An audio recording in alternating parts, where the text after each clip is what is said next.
안녕하세요. 진솔한 주식경제학 LNS홀딩스 김선 대표입니다. 자, 한국경제TV 증시라인 리뷰 한번 해볼게요. 자, 오늘의 제목은 급증하는 2030 B2 리스크 관리 필요하다라는 제목을 준비했고요. 오늘 2020년 10월 5일 월요일 출연분입니다. 우리 리뷰하기 전에요. 먼저 좀 말씀을 드려야 되는 부분이 있는 것 같은데, 오늘 사실 이제 방송 초반에 우리 앵커님께서 몸이 안 좋으신데도 불구하고 출연해 주셔서 감사합니다라고 멘트를 하셨잖아요. 그것 때문에 어떤 분들이 몸이 안 좋으면 안 나와야 되는 거 아니냐, 뭐 언택트 시대다, 뭐 이렇게 말씀을 하시는데, 컨디션이 좀 안 좋은 게 맞긴 맞아요. 맞긴 맞는데 이 열이 나는 게 아니고요. 사실은 제가 지금 이 온도계로 열을 재서 보여드릴까라고 하다가 그냥 그것까지 좀 오반 것 같아가지고 안 하고 있는데, 열이 나서 아픈 게 아니고요. 사실 제가 이제 오랜 동안 이제 목 쪽이 되게 안 좋았어요. 목 디스크가 좀 있어가지고 사실 제가 좀 이번에 이제 좀 치료를 받았어요. 예, 그것 때문에 뭐 오늘 방송 준비하면서 이제 조금 이제 컨디션이 좀 안 좋았는데, 그래서 사실은 이제 오늘 것도 할까 말까 사실 고민도 하다가, 그래도 그대로도 저 기다리시는 분들이 되게 많으시다라는 얘기를 되게 많이 들어요. 제작진분들께. 그렇게 기다려주시는 분들이 계시는데, 제가 일주일에 뭐 매일 나오는 것도 아니고 일주일에 뭐 2번 나오는데 이번 주 금요일도 또 휴장이잖아요. 그 월요일 거 안 나오면 또 다음 주로 이제 이어지니까,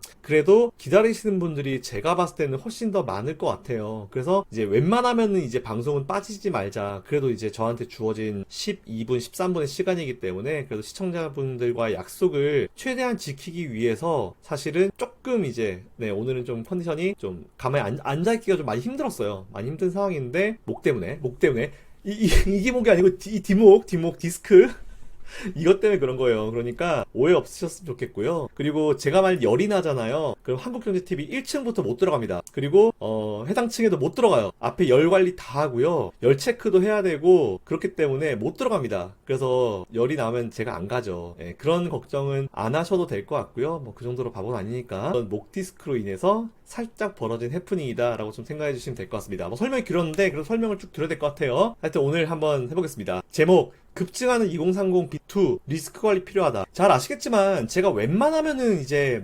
여러분들한테 여러분들 투자에 뭔가 제한될 만한 어떤 부정적인 얘기들은 잘 안 하는 편이잖아요. 여러분 투자하십시오, 뭐 지금은 투자할 때입니다, 이렇게 많이 얘기를 하고 있는데, B2 저거에 대해서 좀 여러분들께 오늘 좀 말씀을 드리고 싶어서 좀 준비했습니다. 좀 지루한 내용이 됐을 수도 있겠지만 꼭 여러분들이 생각을 해보셔야 되는 부분이어서 준비했고요. 차근차근히 하나하나 한번 진행해 보겠습니다. 자, 일단 장기 투자하시는 분들을 위한 날이잖아요. 그래서 오늘 장기 투자 포트 중에 손실 중인 종목만 한번 빠르게 한번 리뷰를 해보면서 천천히 시작할게요.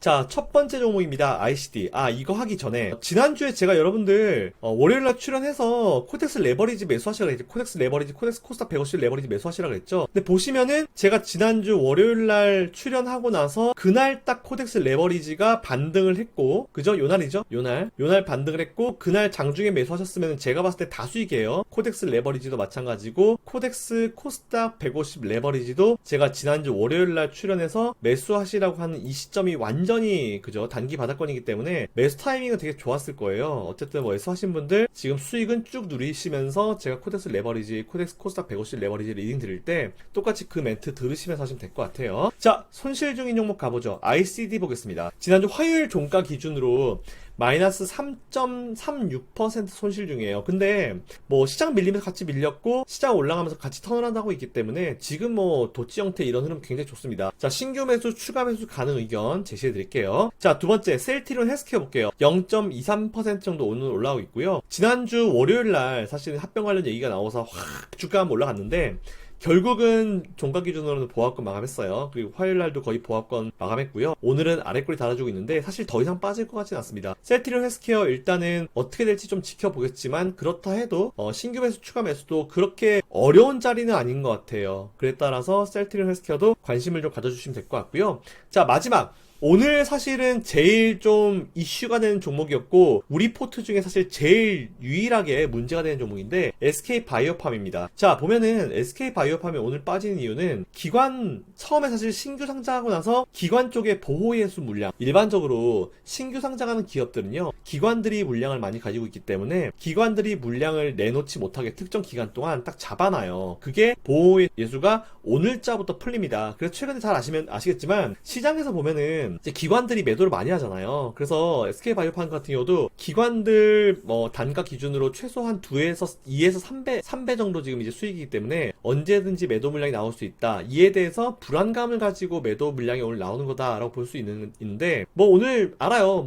방송 채팅창에서 다양한 의견들이 나오는 거 알고 있는데 어떤 분은 심지어 그래서 이거 스케줄도 모르고 추천했냐? 하시는 분이 계시는데 모를 리가 없죠? 그죠? 모를 리가 없고 그래서 제가 2, 3주 전부터 계속 SK바이오팜은 신규 매수, 추가 매수 금지 의견을 드리고 여러분들께 적절한 시점에 추가 매수, 신규 매수 의견을 드리겠다라고 말씀을 드려온 거예요. 자, 그렇기 때문에 어쨌든 지금 매수하고 계신 분들은 오늘 좀 추가적으로 빠지니까 마이너스 한 27, 8% 정도 손실률이 나오실 것 같은데 그대로 홀딩 의견 드립니다. 홀딩 의견 드리고 오늘 14만원 정도만 유지해주면 기술적으로 나쁘지 않은 자리예요. 거래량 터트리면서 음봉이 나오긴 나왔지만 그렇다 해도 최근에 사실 오늘도 보시면 아시겠지만 기관이 그동안 계속 매도했지만 기관이 다시 잡아주는 시장 분위기로 가기도 하잖아요. 그러니까 기관이 최근에 뭔가 시장 전체적으로 무조건 매도 일관이라고 해가지고 이 종목을 무조건 매도할 거다라고 사실 그렇게 단언하는 것도 사실은 되게 어려운 부분이에요. 그렇기 때문에 어쨌든 너무 큰 우려나 걱정을 우리가 굳이 만들어서 하실 필요까지는 없을 것 같습니다. 자, 그 부분 체크하시면 될 것 같고요. SK바이오팜은 제가 손실이 크다 하더라도 은근슬쩍 빼고 하는 그런 짓거리 안 해요. 쭉 보면서 제가 손절을 하더라도 제가 손절 의견 드릴 거고요. 사실은 제가 그동안 소개해드린 종목 코덱스 레버리지나 코스닥 150 레버리지만 매수하셨어도 이거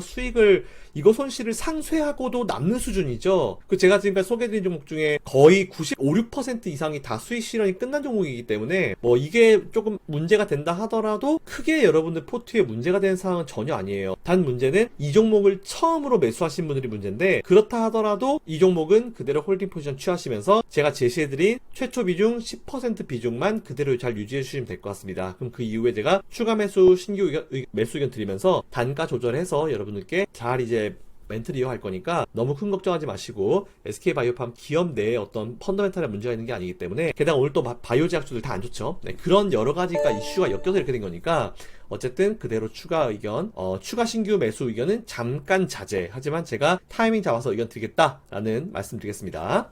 자, 그리고 제가 두 번째 준비한 내용, 대주주 양도세 관련 내용이죠. 이 얘기를 안 할 수가 없어요. 자, 어쨌든 청와대 청원은 20만을 넘었습니다. 이제 청와대 쪽에서 반응을 좀 기다려볼 시점인데 어저께가 쉬는 날이었는데도 불구하고 더불어민주당 정책위원회 비공개 회의 이후에 대주주 요건 강화를 이제 골자로 한 소득세법 시행령 보완 방안을 검토 중이다 해서 원내대표가 김태형 원내대표나요? 직접 나오셔가지고 대주주 기준 3억을 재조정하겠다라고 얘기를 했어요. 그 이후에 어떤 얘기를 했냐면은 당장 오늘 내일 시행되는 것이 아니다. 그래서 내년부터기 때문에 충분히 당정 협의를 할 수 있고 더 검토할 시간적 여유가 있다라고 얘기했어요. 근데 되게 재밌는 게 뭐냐면은 이렇게 지금 집권 여당의 원내대표께서 직접 이렇게 시간적 여유가 있다라고 말씀을 하셨는데 얼마 전까지 기재부가 남은 국회 일정 등을 봤을 때 대통령령으로 이제 시행한 이거는 수정할 시간이 부족하다라고 얘기했죠. 보면은 어떻게 똑같은 사안인데 양쪽에서 이렇게 얘기가 다른지는 사실 모르겠어요. 누가 뭐 한 부분인지 모르겠지만 어찌됐건 간에 이야기가 갈렸다는 부분 좀 체크하시면 될 것 같고요. 어쨌든 정치권에서는 시간이 충분하다. 우리에게는 약간은 이제 시사하는 바가 있다라는 부분 체크하시면 될 것 같습니다. 그리고 중간 알림, 저는 절대로 정치적으로 이 내용을 얘기한 게 아니에요. 대주주 양도세는 저는 개인 투자자분들을 위해서 제가 이렇게 멘트하는 거기 때문에 절대로 정치적으로 해석은 하지 마시라는 말씀을 드리겠습니다. 추가적으로 또 어떤 시청자님께서 오늘 이런 말씀하셨대요. 제가 돈 많은 사람들을 대변한다. 그리고 우리 한국경제TV가 돈 많은 사람만을 대변한다. 이렇게 얘기하는데 왜 대주주 양도세가 돈 많은 사람들만의 문제라고 생각하시는지 모르겠습니다. 자, 여러분 생각해보세요. 우선 어쨌든 맞아요. 어느 정도 이제 포인트를 잡을 수 있는 부분 중에 하나가 뭐냐면은 제가 오늘도 아까 말씀드렸지만 개인당 3억 혹은 가족관계 증명서 내에 있는 사람 합산 5억이라 그랬어요. 그죠? 이 얘기는 돈 많은 분들에 대해서 제가 이제 커버링을 하는 얘기가 아니죠. 만일 제가 정말 돈 많은 사람들 위주로 얘기한다고 하면은 대주주 양도세 그냥 캔슬하십시오. 그냥 2023년부터 그냥 아예 가시고 이렇게 하십시오. 라고 처음부터 얘기했겠죠. 근데 제가 처음부터 뭐라 그랬어요? 캔슬되는 거 가능성은 사실 별로 없다. 하지만 저는 주장을 일부러 세게 했죠. 캔슬해라 우리가 주장을 세게 해야지만 그쪽도 주장을 세게 했고 우리도 주장을 세게 해야지 중간이 맞춰지는 거죠. 그쪽은 주장 세게 했는데 우리가 에이 그러면 이거만 해주세요 라고 가면은 그쪽에서는 오히려 맞출 때 우리가 원하는 정도 수준을 맞추지 못할 가능성이 커요. 여러분 항상 아시겠지만 협상을 할 때 상대방이 세게 얘기하면요 우리도 세게 얘기를 해야 돼요. 그래야지 중간값이 만들어지지. 상대는 세게 얘기했는데 우리가 이 정도로 얘기했어요. 그럼 중간값이 어디입니까? 이 정도에서 끝나요. 근데 상대가 이 정도 얘기했어. 우리 이 정도 얘기했어. 그럼 중간값 어디입니까? 이 정도죠? 제가 바라는 건 그거예요. 최소한 우리도 세게 얘기를 해서 중간값이 그래도 우리에게 최대한 유리한 쪽으로 오게 만드는 것이 저의 의도였기 때문에 절대로 제가 돈 많은 사람들 어떤 생각을 해서 그렇게 하는 거는 오해입니다. 그리고 돈이 정말 많은 분들은요 이거 그냥 신경 별로 안 써요. 돈이 뭐 몇십억씩 투자하시는 분들은 오히려 그냥 에이씨 뭐 차라리 세금 내고 말지 뭐 수익을 극대화해서 세금 내고 말지 이렇게 생각하시는 분들도 되게 많습니다. 그렇기 때문에 너무 우리 위주로 해서 생각할 필요 없을 것 같아요. 어쨌든 제가 제시하는 바는 뭐냐면은 개인당 3억 혹은 가족관계 증명서에 있는 멤버들 합산 5억이에요. 이 정도면은 그래도 어느 정도 이해가 된다라는 수준의 어떤 내용이기 때문에 그 부분은 좀 체크하시면 될 것 같습니다. 자, 어쨌든 이번에 개정안이 삭제가 될 것 같진 않아요. 어쩔 수 없습니다. 지난번에 공매도도 여러분들이 원하시는 바는 공매도가 아예 캔슬되는 부분이잖아요. 그죠? 아예 캔슬되는 거를 이제 원했잖아요. 근데 그게 아니고 저는 공매도 캔슬 가능성 없다. 오히려 공매도를 한 번만 더 연장하자라고 얘기했고 내년 3월에 연장이 끝나게 되면은 그거에 맞춰서 우리가 전략을 짜자. 이렇게 얘기한 거잖아요. 똑같아요. 이번에 이 그 대주주 양도세 같은 경우도 캔슬 안 돼요. 어려워요. 왜냐면은 우리나라 정부도 그 기재부도 이제 세금에 대한 부분이 있기 때문에 캔슬하기는 어려워요. 하지만 말도 안 되는 이 가족 합산 부분을 좀 없애달라. 사실 제가 멘트하는 부분은 그겁니다. 아시겠죠? 그 부분만 꼭 체크해 주시면 될 것 같아요. 그러니까 오해 없으시길 바라고요. 정치적으로 설명드린 거 아니고 저는 개인 투자자분들이 그저 조금 더 좋은 환경, 조금 더 공평한 환경에서 개인들과 외국인들과 기관의 어떤 페어한 경쟁을 하기를 바라는 게 사실 저의 순수한 의도이기 때문에 뭐 돈 많은 사람 위주로 생각한다 아니면 뭐 정치적으로 얘는 뭐 여당이다 야당이다 뭐 그렇게 생각하실 필요는 전혀 없습니다. 저는 요만큼도 관심이 없어요. 자, 어쨌든 홍남기 경제부총리가 7일부터 8일쯤에는 국감에서 이거 현안에 대해서 설명을 할 예정이라고 해요. 그리고 TF팀을 만든다고 해서 이제 TF팀 구성을 해서 민간 쪽에도 이제 많이 이제 얘기가 나올 건데 어쨌든 저의 의견을 최대한 전달을 할 수 있도록 하겠습니다. 우리가 개인 투자자들이 바라는 부분을 최대한 전달을 할 수 있도록 다양한 채널을 통해서 전달할 수 있도록 할 테니까 어쨌든 그 부분만 순수한 의도로 좀 체크해 주시면 될 것 같아요. 그리고 제 방송 오래 보신 분들 아시잖아요. 제가 여러분들을 위해서 방송하지 제가 그런 거 한 적 있습니까? 그런 거 없어요. 절대 오해하지 마십시오. 자, 어쨌든 다시 한번 말씀드리지만 개인당 3억 혹은 가족관계 증명서당 5억 합산 5억 그거까지만 하십시오. 예, 전체 뭐 가족 뭐 사돈 뭐 할아버지 할머니 다 합쳐가지고 3억은 심해요. 가족관계 증명서 안에 있는 멤버 합산 5억 제일 좋을 것 같아요. 제가 봤을 때는. 자, 이 부분 참고하시면 될 것 같습니다. 자, 우리 마지막으로 이거 얘기하기 전에 제가 중간에 이제 우리가 오늘 잠깐 얘기했었던 게 있었죠. 미국 대선과 관련된 얘기인데 사실은 이 얘기를 좀 해야 될 것 같아요. 왜냐면은 정말 많은 사람들이 이번에 트럼프와 바이든의 1차 토론회를 보고 나서요. 바이든이 이기겠네. 안 그래도 바이든이 강세였는데 이건 무슨 뭐 개싸움도 아니고 무슨 동네 친구들 싸움도 아니고 뭐 셧업도 나오고 뭐였지? 덕 휘슬이었나? 예.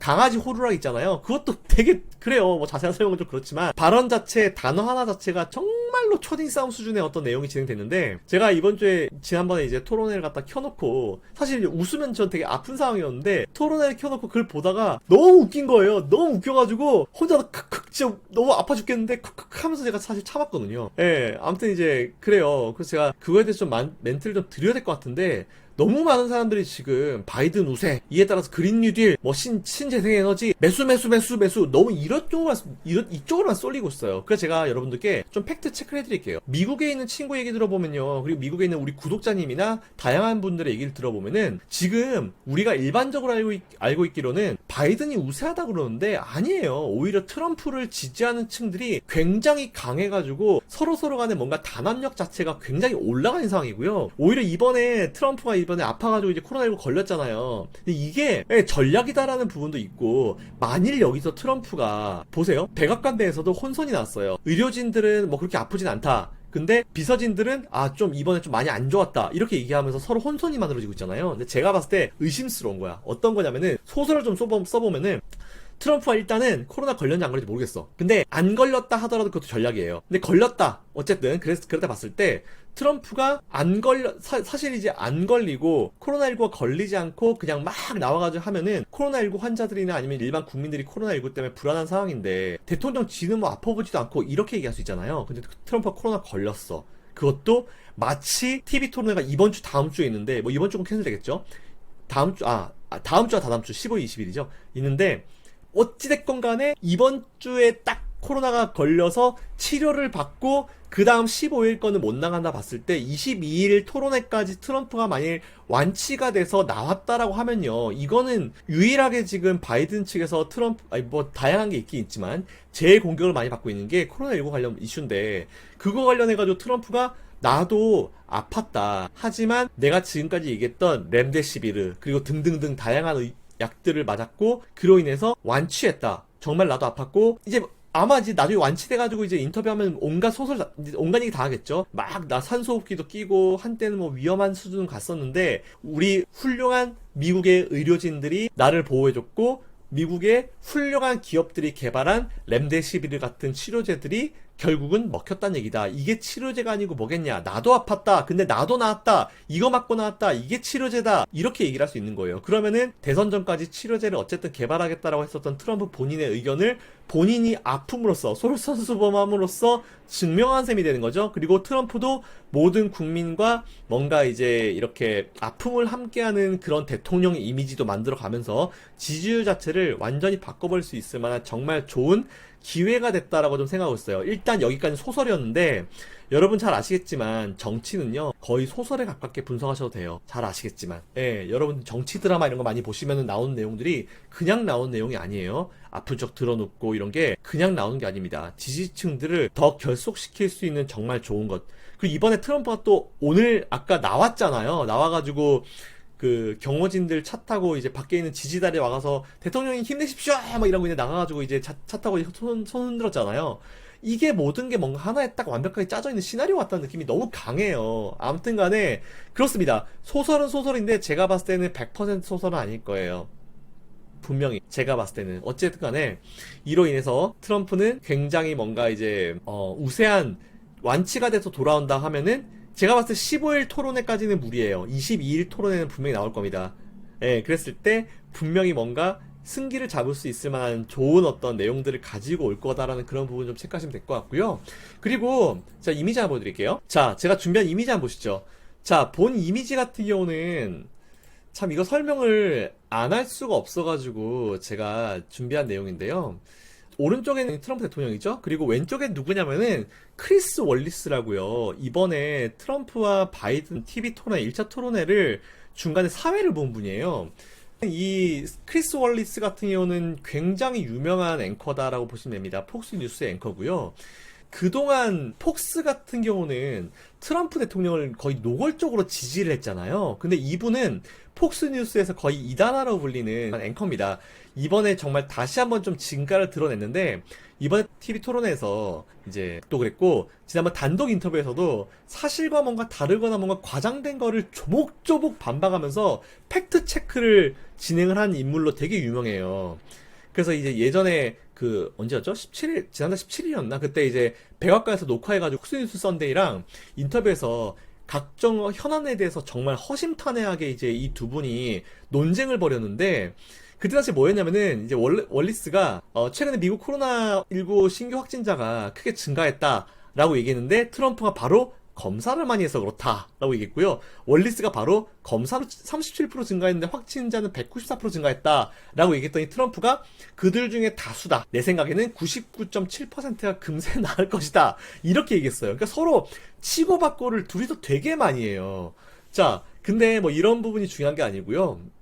자, 참고로 이 월리스 앵커에 대해서 좀 잠깐 설명을 좀 드리면은 75년도에 MBC에 입사를 했어요. 백악관 출입 기자하고 메인 뉴스 앵커도 지내면서 승승장구해서 치고 올라왔습니다. 그리고 ABC도 거치고 2003년도에 이제 폭스로 옮겼는데요. 스타일 자체가 점을 짚는 질문을 앞세워가지고 차분하면서도 굉장히 공격적으로 인터뷰를 하는 분으로 되게 유명해요. 그동안 스티브 밀러 아니면 스티브 무누신 이런 껄끄러운 이제 그 질문하는 기자들한테 거의 면박을 주는 맥커네니 백악관 대변인도 이제 월리스 송곳 질문에 굉장히 진담을 흘렸거든요. 일반적으로 이제 월리스가 민주당 당원이라고 여러분들 많이 알고 계시잖아요. 폭스뉴스인데 민주당 당원이라고? 해서 이번에 토론회를 이 사람은 민주당 당원이니까 트럼프한테 무조건 불리하게 바이든한테 유리하게 할 것이다 라고 여러분들이 생각하시는 분이 대부분인데 천만의 맞습니다. 천만의 말씀. 이분이요 어떤 일이 있었냐, 예전에 빌 클린턴 대통령이 이분이랑 인터뷰 굉장히 곤욕을 치렀어요. 그때 당시 이제 계속 웃으면서 싱글싱글 웃으면서 하니까 클린턴 대통령이 나중에 뭐라고 했냐면은 정말 능글맞은 억지 웃음을 웃는다 이렇게 불평을 한 인사가 바로 이분이에요. 그리고 오바마 대통령은요 집권 8년 동안 단 한 번도 월리스 앵커와 인터뷰를 한 적이 8년 동안 단 한 번도 없습니다. 오바마 대통령은 월리스 앵커를 피했어요. 네, 그 정도로 민주당에게도 단호한 사람이에요. 그리고 트럼프 대통령은 맨날 형편없고 불쾌하고 트위터에다 맨날 비판하고 욕하고 있는데 월리스가 인터뷰 요청할 때마다 무조건 오케이. 네, 나와서 욕을 하고 하면서도 무조건 오케이. 오히려 저는 8년 동안 피했었던 오바마보다 굉장히 껄끄러운데도 불구하고 단 한 번도 인터뷰에 피하지 않은 트럼프 대통령이 저는 오히려 더 낫다 봐요. 저는 솔직히 여러분의 생각은 어떠실지 모르겠지만 오바마는 피했어요. 하지만 트럼프 대통령은 피하지 않았다는 부분. 그렇다고 제가 트럼프를 지지하는 게 아니에요. 단순히 대통령의 어떤 그 언론인에 대한 어떤 이 태도를 제가 좀 말씀을 드리는 겁니다. 자, 어쨌든지 간에 좀 많이 이제 폭스 내에서 이제 다양한 비판을 받고 있는 분이긴 한데 제가 봤을 때는 민주당 의원이긴 하지만 절대로 민주당 후보들이나 민주당 역대 대통령들한테 그렇게 좋은 평가를 받은 분은 아니에요. 언론인이다 라고 보시면 될 것 같으니까 이분이 민주당 당원이어가지고 트럼프한테는 박하게 그리고 바이든한테는 뭔가 좀 칭찬같이 이렇게 할 거라고 생각하는 여러분들은요 굉장히 큰 오산입니다. 오히려 저는 민주당 당원이긴 하지만 중도파로 제가 분류를 하는 이유가 바로 이거예요. 지금까지 모르셨던 분은요 이거 한번 체크해 보시면 될 것 같습니다. 오바마는 한 번도 응하지 않았고 트럼프는 한 번도 피하지 않았다는 부분, 저는 이거에 대해서 여러분들께 조금 강조해드리고 싶어요. 자, 여기까지 일단 멘트 드리고요. 자, 오늘 마지막으로 제가 준비한 내용은 B2 관련 얘기였죠. B2 빚을 져가지고 이제 투자하시는 분들인데, 자, 제가 준비한 이미지 한번 보시죠. 자, 본 이미지는요 최근에 1년 동안에 코스피 코스닥 양시장의 신용거래 융자의 어떤 크기를 이제 그래프로 나온 건데, 주황색은 유가증권 시장 코스피고요, 그리고 파란색은 코스닥 시장입니다. 보시면은 지난 3월 말 기준으로 6조 5천억 대였는데 8월 기준으로 16조가 넘어갔죠. 거의 3배 수준까지 올라갔잖아요. 정말 많이 늘어났어요. 너무 많이 올랐고, 물론 이 부분 자체가 모두 새로 들어온 신규 개인 투자자의 몫은 아니라 봐요. 오히려 기존 투자자 중에 오랜 기간 동안 이제 시장 하락기로 원금이 많이 훼손된 분이 빠르게 원금을 커버하기 위해서 신용을 쓴 분들이 전 굉장히 많다 봐요. 하지만 누가 썼든지 간에 시장이 상승하면서 신용 잔고가 같이 늘어나는 거는 정말 일반적이고 정말 기본적인 어떤 사실입니다. 근데요, 제가 말씀드리는 거는 이 절대적인 수치가 문제가 아니고 올라오는 속도의 문제라고 봐요. 우리가 보통은 중앙은행이 금리를 올리고 내리는 게 문제가 아니고요, 금리를 올리는 속도 혹은 금리를 내리는 속도 자체가 중요해요. 근데 이번에는 올라오는 속도가 좀, 신용의 증가 속도가 좀 빨랐습니다. 제가 생각하는 부분은 그 부분이고, 아까 제가 방송에서 이제 말씀드린 부분인데 아마 여러분들 잘 모르시는 분들이 많으실 것 같은데, 주식은 패가망신의 지름길이다 이런 얘기가 되게 많죠. 그리고 주식 해라 라고 얘기하면은 주식해서 망한 사람들이 워낙 많아가지고 이렇게 얘기를 많이 하잖아요. 근데 아마 그 얘기를 여러분들의 아버지 혹은 할아버지 세대에서 그런 멘트를 많이 하셨을 거예요. 아무래도 89년도 후반 혹은 95년도부터 98년도 99년도 그때 IMF 시기, 그때 투자하신 어르신들이 대부분 그 말씀을 하실 거라 봐요. 근데 주식 하지 마시라고 하는 분들, 특히 주식 투자로 큰 돈을 잃어버리신 분들께 이렇게 한번 물어보십시오. 그때 신용을 너무 과도하게 써서 그런 거 아니세요? 라고 물어보십시오. 왜냐하면 그때 당시에는요, 지금은 현금 가지고만 매수매도 하잖아요. 근데 그때 당시에는 현금만 쓰는 게 아니고 신용을 꼭 써야 되는 그런 투자 문화였어요. 그래서 신용을 안 쓰고 매수매도 하면요 오히려 이상한 취급을 받는 게 그때 당시에 투자 문화였습니다. 예, 그래서 이 부분을 꼭 체크하시면 될 것 같아요. 이게 우리 여러분들께 시사하는 바가 굉장히 크고요. 제가 그래서 여러분들께 꼭 조언드리고 싶은 거는 B2는 최대한 자제하십시오. 신용융자 잔고 그리고 스탁론 같은 거, 특히 스탁론 주의하십시오. 신용융자는 차라리 만기를 늘릴 수 있기라도 하지, 스탁론은 그냥 손실 커지면 강제 청산입니다. 매도되면 여러분들 원금 다 날려먹어요. 그러니까 1년 동안 수익 낸 거 날려먹는 거 일주일도 안 걸립니다. 그 부분 체크하시면 될 것 같고, 주식 투자는 항상 조심조심히 안전하게 투자하시는 게 제일 좋은 거다라고 말씀드리고요. 신용을 사용하지 마시라는 건 아니에요. 하지만 내가 감당되는, 혹시나 문제가 발생했을 때 내가 그 신용받은 부분을 현금으로 땡겨서 넣을 수 있을 수준 정도로만 하시는 게 제일 적절하다라는 의견을 드리겠습니다. 어쨌든 저는 여러분들이 좀 이번에 새로 주식 투자 입문하시는 분들도요, 성공하셨으면 좋겠어요. 또 실패의 어떤 예를 만들지 않았으면 좋겠다라는 의미로 또 걱정이 돼가지고 준비한 거니까 저의 본심을 알아주시고, 그리고 꼭 개인 투자자들이 이번 랠리 끝나고 나서 주식 투자에 성공했다, 난 주식으로 자산 늘었다, 지금 경제적으로 어려운데 그래도 주식이 나의 경제적인 부분을 많이 도와줬다, 이럴 수 있는 부분들이 좀 많았으면 좋겠다라는 게 저의 작은 바람입니다. 그래서 가끔은 제가 여러분들께 부정적이고 여러분들이 듣기 싫은 멘트를 하신다 하더라도 정말 여러분들을 위해서 제가 이제 준비한 내용이니까 그 본심을 알아주시고 저의 어떤 마음을 알아주시고 항상 조심조심히 하시고, 제가 아니다 조심해라 라고 하는 거는 김성훈 대표가 저렇게 얘기하는 건 분명히 뭔가 이유가 있을 것 같아, 조심해야지, 이렇게 꼭 여러분들이 생각을 해주셨으면 정말 감사할 것 같습니다. 자, 이상 제가 준비한 내용은 여기까지고요. 제 영상이 도움이 되신 분들은 위에 구독 신청해 주시면 될 것 같고요. 좋아요, 알림 설정 꼭 부탁드리고, 그리고 궁금하신 내용은 아래쪽에 리플로 달아주시면 제가 최선을 다해서 성심성의껏 답변 드리겠습니다. 하지만 종목 의견은 1대1 종목 상담 금지 조항이 있는 금감원 규정상 불가하니까 그 부분 좀 양해 부탁드릴게요. 자, 이상 정리하겠습니다. 이번 한 주 성투하시고요. 행복한 하루 보내십시오. 감사합니다.